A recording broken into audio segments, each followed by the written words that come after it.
저는 지난 주일에 여호수아 3장을 통해서 하나님의 은혜를 받았습니다.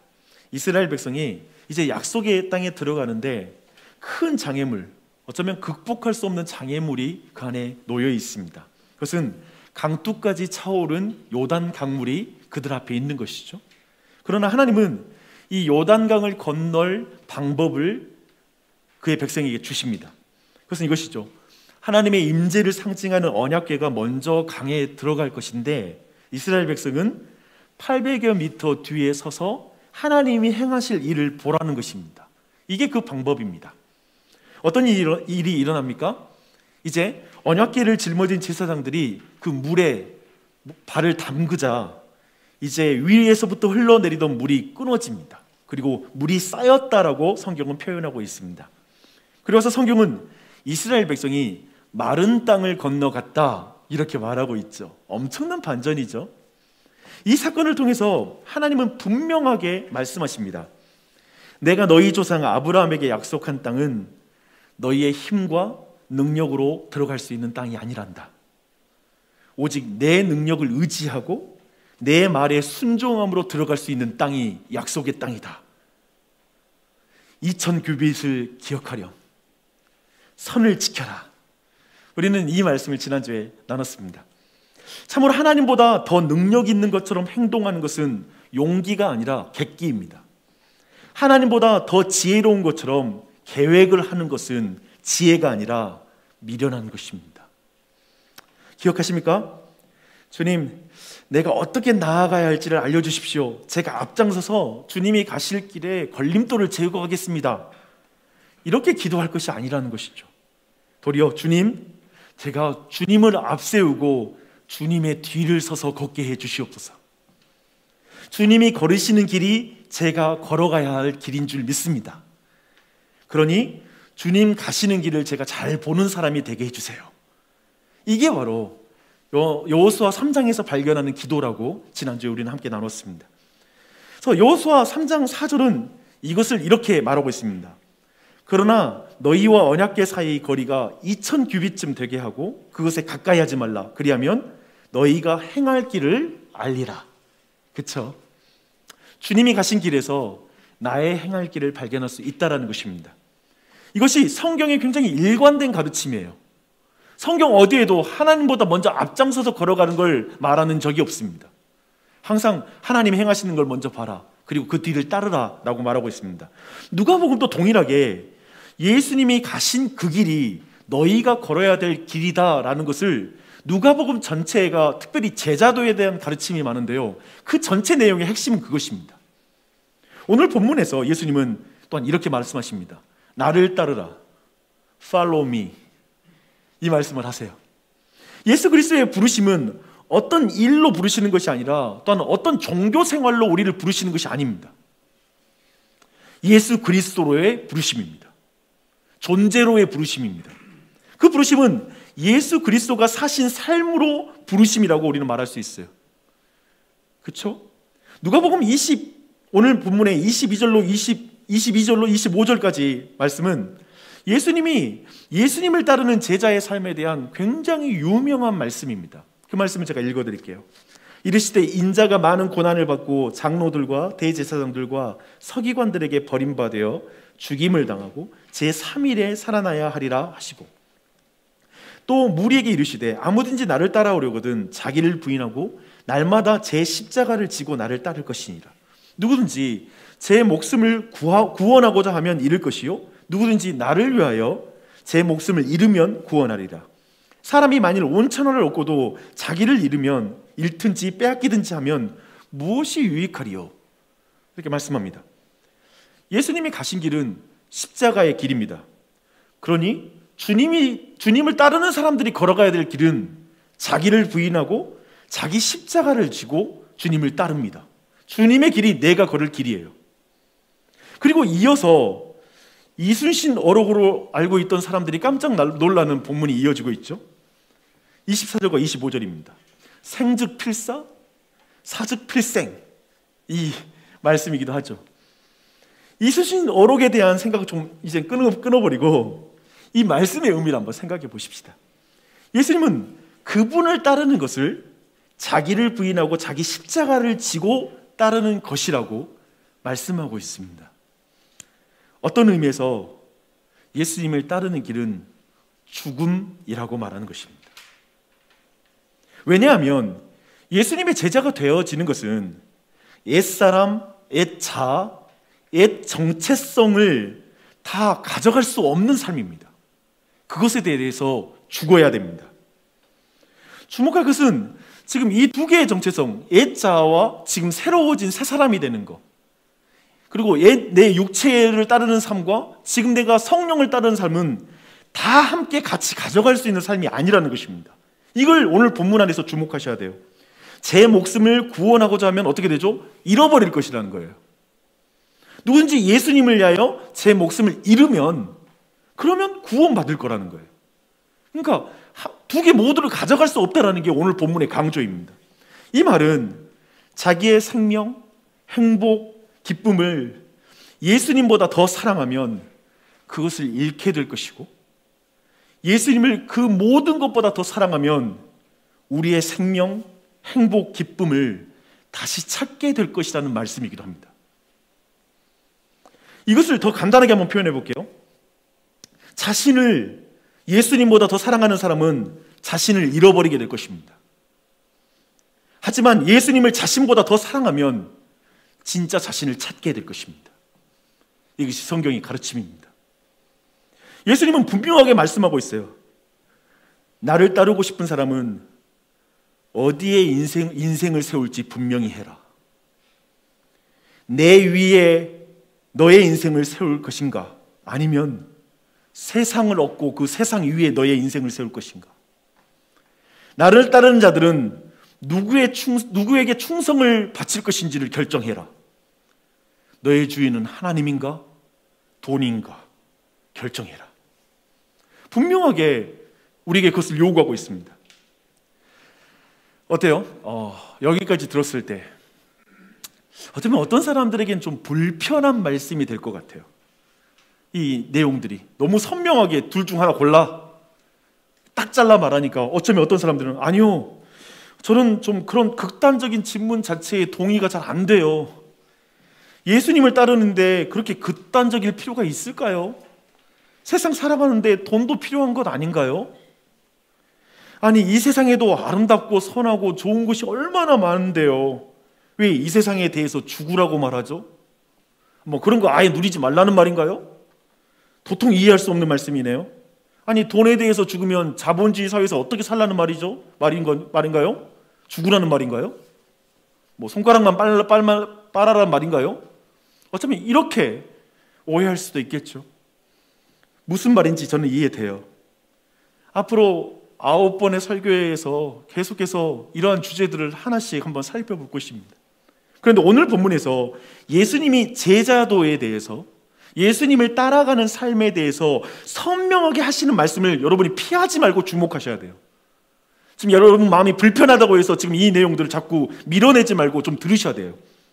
오늘 말씀에 불편함을 느끼는 것은 매우 정상적인 반응입니다. 만약에 불편하지 않았다면 정상적이지 않은 거예요. 불편하셔야 돼요. 그리고 그 불편함이 사실 오늘 본문의 의미를 더욱 분명하게 여는 열쇠가 될 것입니다. 계속 불편한 마음으로 말씀을 들어주십시오. 이런 말씀 한 번도 안 들어봤죠?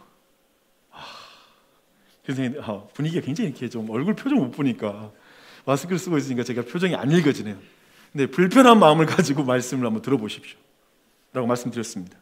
오늘 본문은 예수님이 예루살렘으로 올라가는 길인 것을 처음부터 강조해서 말하고 있습니다. 사실 이번 예루살렘은 예수님이 십자가를 지기 위해서 올라가는 그 걸음입니다. 그걸 주목하셔야 돼요. 근데 예수님은 그분을 따르기 원하는 세 사람을 만나게 됩니다.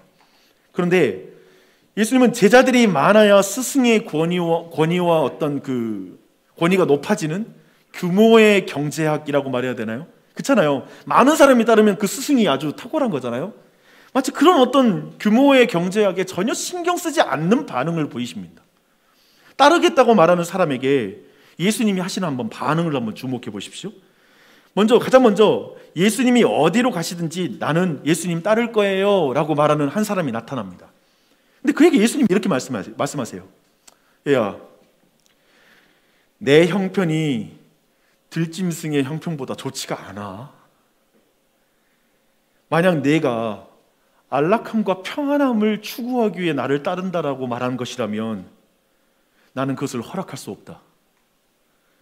좀 더 생각해 보면 좋겠구나. 어쩌면 예수님은 그 사람의 생각까지 아시기 때문에 그 모든 걸 감안해서 깊이 이렇게 말씀하신 것으로 보입니다. 예수님의 말씀은 인건비를 바라고 예수님을 따를 것이 아니라 먼저 네가 비용을 계산하고 지불할 비용을 계산하고 예수님을 따라라라고 말씀하고 있습니다. 흥미롭죠? 사실 우리 복받기 위해 예수님 믿기 시작한 거 아니겠습니까? 근데 지금 전혀 다른 계산을 계산기를 가지고 들이미는 것이죠. 이 말에 첫 번째 사람의 대답은 나오지 않습니다. 사실 성경의 이런 표현들은 이 말에 여러분이 대답하라는 것입니다. 독자들을 대답해라 라는 말하는 그런 장치이죠. 그런 마음으로 계속 말씀 볼게요. 이어서 이제 두 번째, 세 번째 사람들은 나를 따르라는 예수님의 말씀에 굉장히 비슷한 반응을 보입니다. 방금 전에 여러분 기억해 보십시오. 방금 전에 첫 번째 사람에게 예수님을 따를 때 어떤 비용이 들지를 말씀하셨잖아요. 그런데도 이 두 사람 모두 예수님을 따르고 싶다라고 말한 사람들입니다. 이런 공통점을 가지고 있어요. 그런 의미에서 이 사람들 지금 대단한 사람들이에요. 여러분 첫 번째 질문 듣고 나서 여러분 지금 해결되셨어요? 그래, 나 예수님께 모든 계산 지불되더라도 따를 거야. 지금 이 사람들 그걸 말한 거예요. 지금 그걸 지불하겠다고 말했고요. 대단한 사람들입니다. 근데 예수님은 이 정도 되면 과거 덮어두고 그냥 오케이, 내 제자들 마저 따라와 라고 말씀하면 좋을 것 같아요. 그렇죠? 그런데 흥미롭게도 두 사람 모두 먼저 이것을 하고 따르고 싶습니다 라고 말합니다. 먼저 이것을 하고 따르고 싶습니다. 한 사람은 먼저 아버지를 장사하도록 허락해 주십시오. 그리고 다른 한 사람은 나로 먼저 내 가족을 작별 인사를 할 수 있도록 허락해 주십시오 라고 이것을 조건으로 겁니다. 그래서 예수님은 그들에게 이렇게 말씀하세요. 아니, 지금은 너희는 나를 따를 수는 없겠구나. 나를 따르는 것보다 먼저 해야 할 일이 있는 사람은 나를 따를 수 없단다. 내가 너희의 인생에서 첫 번째가 되어야 한단다. 내가 너희의 인생에서 첫 번째가 되지 않으면 나의 제자가 될 수 없다. 지금 이 말씀을 하시죠. 우리는 예수님의 이 말씀에 사실 적지 않은 혼란스러움을 여러분 느끼지 않으세요? 한편 좀 답답함이 느껴지는 말씀일 수도 있어요. 왜냐하면 지금 이 사람들이 요구하고 있는 아버지의 장례와 그리고 가족들과의 작별 인사는 잘못된 것이 아니기 때문에 그렇습니다. 그래서 좀 이 본문이 어쩌면 우리 안에 좀 이해가 안 되는 본문일 수 있습니다. 그래서 매우 이해되는 요청이잖아요. 이 정도의 요청은 당연히 요청할 수 있다고 생각되기 때문에 그래요. 그래서 예수님이 이들에게 도리어 요구하는 것, 아니, 죽은 자는 죽은 자들에게 맡기고 나를 따라와, 막 이런 말씀, 이런 요청을 도리어 예수님이 지금 이 요청을 이해하지 못하고 오해하는 것처럼 비춰져요. 예수님이 부모를 공경하라는 성경의 가르침과도 충돌되는 요구를 하고 있는 것처럼 비춰집니다. 저들은 분명히 예수님을 따른다라고 말했잖아요. 따르고 싶다라고 자신의 의사를 밝혔잖아요. 그래서 예수님이 조금만 기다려주면 되겠다 싶은 본문이 오늘 본문이에요. 조금만 좀 기다려주시지, 왜 이렇지? 예수님이 예수님을 따르고 싶어하는 사람을 가능한 잘라내는 것 같은 느낌 들어요. 그렇게 불편한 마음, 이해되지 않는 마음을 정말 느낄 때 오늘 본문이 진짜 강조하는 게 이해된다고요. 아까 말했죠. 그게 열쇠라고. 오늘 본문의 강조를 보는 열쇠예요. 그게 오늘 본문의 강조는 이것입니다. 나를 따르는 자에게 다른 어떤 것도 먼저가 될 수가 없단다. 내가 너희 인생에서 첫 번째가 되어야 한다. 최고가 되어야 된다. 우리 말하고 싶죠. 아니 예수님 지금 부모님 장례라고요. 부모님 장례. 근데 한번 당시 유대인의 장례 문화를 좀 알 필요가 있어요. 당시 유대인의 장례 문화에서는 시신이 처음 묻힐 때부터 이제 묘실에 이제 묻잖아요. 그리고 부패해서 1년 후에 그 유골을 유골함에 넣는 것까지가 장례예요. 그렇다면 1년 기간이 되는 것이죠. 그런 의미에서 본다면 지금 이 사람의 요구는 이런 말이죠. 몇 달만 기다려 주십시오. 그 사이가 이제 곧 뭐 닥칠 수도 있겠지만 몇 달 정도의 시간을 예상할 수 있겠죠. 몇 달만 기다려 주십시오. 그리고 나서 내가 따르겠습니다. 또 그 이어서 말하는 그 사람의 말은 몇 시간만이라도 좀 작별할 시간을 주세요 라고 말하는 그런 말이 될 것입니다. 예수님이 이렇게 모두를 혼란스럽게 만드는 거예요. 그렇게 만들면서 제자는 완전히 새로운 우선순위를 가진 자이다 라고 말하고 있습니다. 가족 관계보다 예수님과의 관계를 가장 우선순위로 두는 사람, 그가 제자이다. 나를 따를 수 있다 라고 말하고 있습니다. 강조점이 보이시죠? 아시다시피 오늘날 우리에게 부모님과 인사하지 말고 선교사로 나가 이렇게 말씀 안 하세요. 그렇게 지금 적용할 본문이 아니라는 거예요. 그런데 도리어 이 본문의 강조점을 주목하시는 거예요. 뭐 이렇게 말해도 아직 이해가 안 되고 불편한 분이 계십니다. 왜 그런지 제가 이 질문으로 여러분이 왜 불편한지 그 이유를 한번 제가 설명드리고 싶습니다. 여러분에게 먼저는 뭡니까? 여러분의 삶에 예수님이 나를 따르라 할 때 내가 먼저 할 일, 내가 먼저 이 관계 좀 챙기고 따를게요. 그 먼저가 뭡니까? 이것 먼저 챙기고 예수님 따를게요. 우리 모두에게 이 본문이 불편하고 이해되기 힘든 이유는 우리에게 먼저가 있기 때문이 아닐까요? 그래서 도저히 이 본문 보는데 내 자신이 너무 투영되니까 불편한 것이 아닐까요? 우리도 예수님을 따르고 싶습니다. 그런데 나로 먼저 이렇게 하고 따르게 해주세요 라고 말합니다. 근데 기억할 건 우리가 먼저라고 말하는 것들은 나쁜 것들이 아닙니다. 가족, 친구, 우정, 로맨스, 직업, 인정, 평판, 성공, 지위, 안락한 집, 안전한 차, 자동차. 나쁜 건가요? 나쁜 거 아니죠. 하나도 나쁜 게 없어요. 나쁠 것이 하나도 없어요. 박영주 목사가 최고급 제너시스 타고 예수님 따르면 좋지 않겠습니까? 나쁠 건 없잖아요. 그걸 누가 죄라고 말하겠어요? 예수님 지금 그것을 가졌기 때문에 예수님을 따를 수 없다라고 말하는 것이 아니라 그것을 먼저 가져야만 된다고 말하기 때문에 예수님을 따를 수 없다고 말하는 것입니다. 이걸 주목하십시오. 먼저. 교회 안에 수많은 사람들이 있습니다. 오늘날에도 최소한 교회와 그리스도의 호감을 느끼는 사람들이 오늘 이 자리에 다 나와 있죠. 여기 다 예수님에 대해서 호감 느끼는 사람들 여기 나와 있잖아요. 여러분도 모두 예수님의 제자로 부르심을 받았습니다. 예수님께로부터 나를 따르라, follow me. 이 말씀을 들었습니다. 여러분은 무엇이라고 대답하겠습니까? 저 세 사람들은 각자 자신의 대답을 하고 있죠. 여러분은 어떻게 대답하시겠습니까? 여러분은 어떤 삶으로 이 부르심에 응답하고 있습니까? 9장에 나타난 제자들의 모습, 사실 오늘 이 본문은 문맥안에서 보면 되게 이해가 잘 되는데요.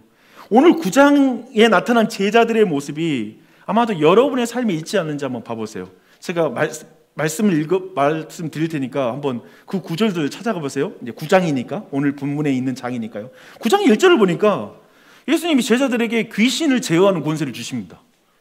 그런데 37절 이하를 보니까요, 제자들이 귀신 들린 아이를 치료하지 못해요. 예수님은 그 이유를 말씀해 주세요. 그들이 믿음이 없고 나중에 기도하지 않았기 때문에, 하나님을 의지하지 않았기 때문에 쫓아내지 못했다라고 성경은 말하고 있습니다. 근데 흥미로운 것은 49절에 또 이 귀신 주제가 나와요. 제자들이 아닌 이들이 예수님의 이름으로 귀신을 쫓아내거든요. 그러자 제자들이 저 사람들로 예수님의 이름으로 귀신 쫓아내지 못하도록 우리가 금해야 되지 않을까요? 라고 이 말을 해요. 뭐냐면 예수 이름을 독점한 기득권이 되겠다는 거예요. 그리고 패거리 집단이 되겠다라고 제자들이 또 말하고 있는 거예요.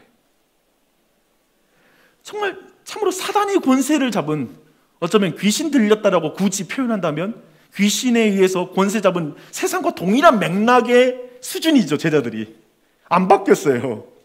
패거리 집단이잖아요. 독점하려고 하잖아요. 그리고 정말 예수의 이름을 자신들만 가지려고 하잖아요. 그 생각하는 건 비슷해요. 기도하지 않아요.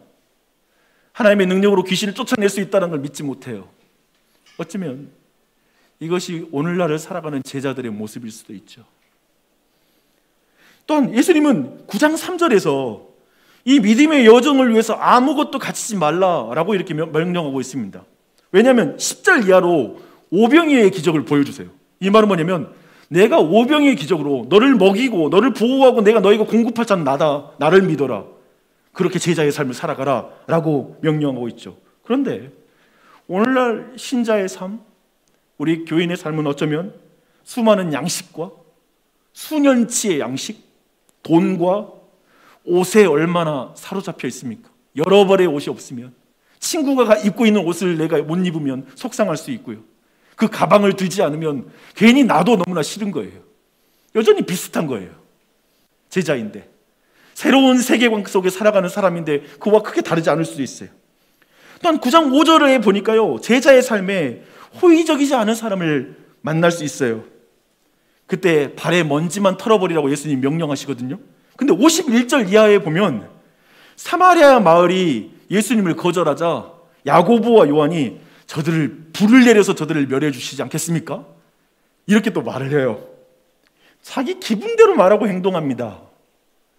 어쩌면 오늘날에도 신자들의 삶도 정말 예수님의 말씀보다는 내 기분대로 내 마음대로 그렇게 살고 있지는 않지 않을까요? 제자들이 예수님을 따르지를 않습니다. 결정적인 말씀이 또 9장에 또 있습니다. 주는 그리스도시요 살아계신 하나님의 아들이십니다 라고 말한 베드로가 십자가의 길을 걷겠다라고 하는 예수님을 막아섭니다. 이때 뭐죠? 이것이 하나님의 일보다 사람의 일을 생각했다라고 책망을 받습니다. 어떤가요? 하나님의 일보다 사람의 일이 먼저가 되는 거예요. 이런 걸 보면 이 제자들하고 뭐 교회 밖의 사람 아니면 뭐 교회 안팎에 있는 사람이 크게 다르지 않더라, 실력이 별로 없구나 라는 생각을 많이 하게 되는 이 장면이에요. 이런 맥락에서 오늘 말씀이 주어진 거예요. 이해되시죠? 이런 맥락에서 지금 이 말씀이 지금 주어지고 있습니다.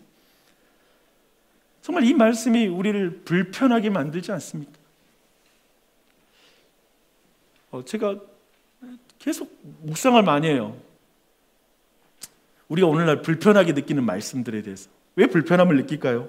사실 우리가 사는 시대는 자기 감정이 제일 중요한 시대예요. 그래서 내 감정을 불편하게 만드는 것이 악이고 내 감정을 편하게 하는 게 선이에요. 그래서 은혜 받았다는 말씀도 달라요. 나를 편안하게 해주면 좋은 말씀이고 불편하면 싫다고 말하는 거예요. 그래서 어쩌면 상황이 어떤 내 감정이 선악을 나누는 기준이 되고 하나님의 말씀이 선악을 나누는 기준이 안 되는 경우도 있을 것 같아요. 근데 우리는 믿습니다. 하나님의 말씀만이 우리의 선악의 기준인 줄 믿습니다. 그래서 오늘 우리의 마음이 불편하더라도 주님의 말씀이 선한 줄을 믿고 이 말씀을 들어야 되는 줄 믿습니다. 들어보십시오. 좀 더. 마태복음 19장에 보면 그 재물이 많은 한 청년이 등장합니다. 오늘 이 모든 내용을 좀 정리할게요. 이 이야기로.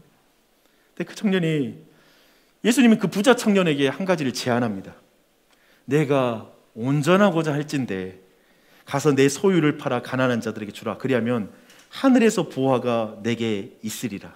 그리고 와서 나를 따르라. 여기도 나와요. 나를 따르라. 이 말씀은 그 청년의 마음을 아주 불편하게 만듭니다. 그래서 왜 그러냐면 그 청년이 재물이 많았기 때문이라고 성경은 말하고 있습니다. 그리고 그는 이 말씀 듣고 나서 근심하며 돌아갔다라고 말씀함으로 그렇게 긍정적인, 결국 이 하나님의 말씀 앞에 결국 긍정적인 반응을 하지 않았다라는 걸 은근히 성경은 드러내고 있습니다.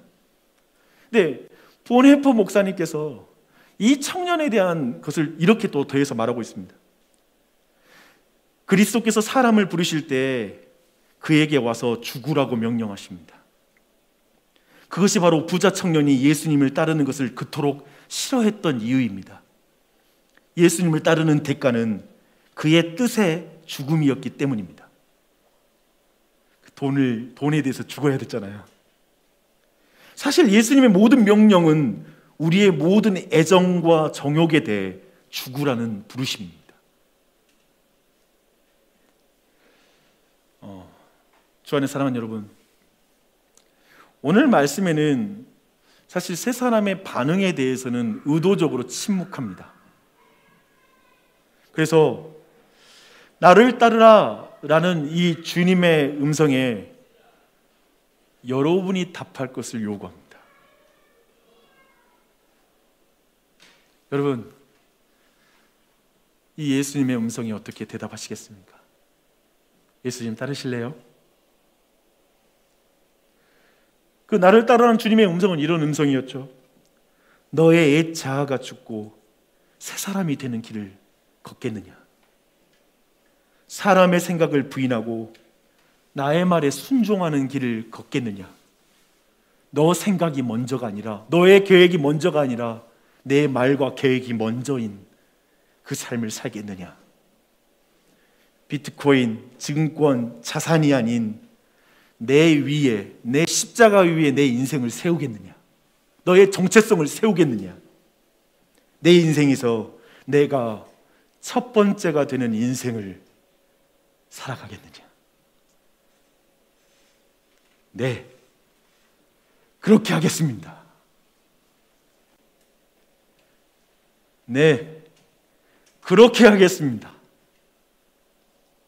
주 안에 사랑하는 여러분, 나를 따르라 라는 이 주님 말씀 앞에 내가 먼저라고 말하는 것이 무엇인지를 보는 그 은혜가 이 한 주 동안 있길 바랍니다. 사실 제자들처럼 내가 보니까요, 제 흥미로운 건 제자들도 그것이 막 왔다 갔다 하잖아요. 좌충우돌하고 실패하고 넘어지잖아요. 그게 쉽지 않아요. 그래서 제가 그런 생각해 봤어요. 그렇다면 지금 여기 있는 제자들과 본문에 있는 12제자들과 여기에 나오는 예수님 앞에 지금 따르지 못하는 3명과 무슨 차이가 있느냐라는 걸 좀 한 번 더 묵상해 봤습니다. 제가 묵상해 보니까 실력은 똑같아요. 그렇잖아요. 근데 고백이 다른 것 같아요. 뭐냐면 만약에 그렇다면 오케이, 그렇게 했습니다. 그렇게 하겠습니다. 어떤 말이냐면 지금 제자들은 예를 들면 나를 따라갈 때 버려두고 따르는 거예요. 근데 버려두고 따랐는데 따르다 보니까 그렇게 살지는 않잖아요. 근데 지금 이 사람들은 근본적으로 그 질문을 하는 거예요. 너를 따르겠느냐? 질문하고 구체적으로 내용을 이야기하는 거예요. 실력은 같은 것 같아요. 근데 고백이 달라요. 이런 거죠. 주님, 저 주님을 첫 번째로 둔 제자가 되고 싶어요. 저 주님께만 충성을 드리는 그런 믿음의 사람 되고 싶어요 라는 이 마음이 있는 거예요. 이 마음이. 이해되세요? 뭐 이거 실패, 앞으로 내가 넘어진다라는 그게 먼저가 아닌 거예요, 여러분. 그냥 이 마음이 있는 거예요. 나 주님 정말 제자 되고 싶어요. 나 주님 따르고 싶어요. 이 마음은 흔들리지 않는 거예요. 안 되는 거 알지만 내일 넘어질 수 있고 오늘 저녁에 넘어질 수 있지만 그게 문제가 아니라는 거예요, 여러분. 신앙은 그런 게 아니에요. 예수님 먼저야. 이 고백을 하는 사람들만이 알아보는 은혜가 있어요. 여러분 이걸 기억하세요. 이걸 알아봐야 진짜 그리스도인이에요. 그게 뭐냐면 우리를 구하는 것이 먼저인 하나님이라는 거예요. 우리는 때로는 하나님보다 다른 게 먼저잖아요. 근데 하나님은 세상을 이처럼 사랑하사 독생자를 주셨으니 이는 저를 믿는 자마다 멸망하지 않고 영생을 얻게 하려 하심이라. 하나님께는 인류 역사 내내 죄인이 먼저인 거예요. 천하보다 사람이 귀한 거예요. 우리는 천하를 하나님보다 귀히 여긴데 땅 한 평 얻는다라면 기꺼이 양심 버리겠는데, 아니 하나님께 이 세상을 다 바꿔서라도 내가 먼저라는 거예요. 이 먼저인 하나님을 알아보는 게 구원의 은혜예요. 나를 먼저 사랑하셨구나. 내가 먼저였구나. 심지어 말씀드린 것처럼 세상을 이처럼 사랑하사 아들을 이 땅에 내어주신, 우리의 생명을 위해 치러야 할 모든 대가를 전혀 귀하게 여기시지 않으시는 하나님의 그 은혜, 그 은혜를 볼 때에만 기꺼이 주님께 드릴 수가 있겠죠. 먼저 하나님이 먼저라고, 주님이 첫 번째라고 말할 수 있겠죠. 내가 주님께 첫 번째고, 심지어 자신의 아들을 주실 만큼 나를 먼저 생각하고 모든 걸 내어주셨으니까.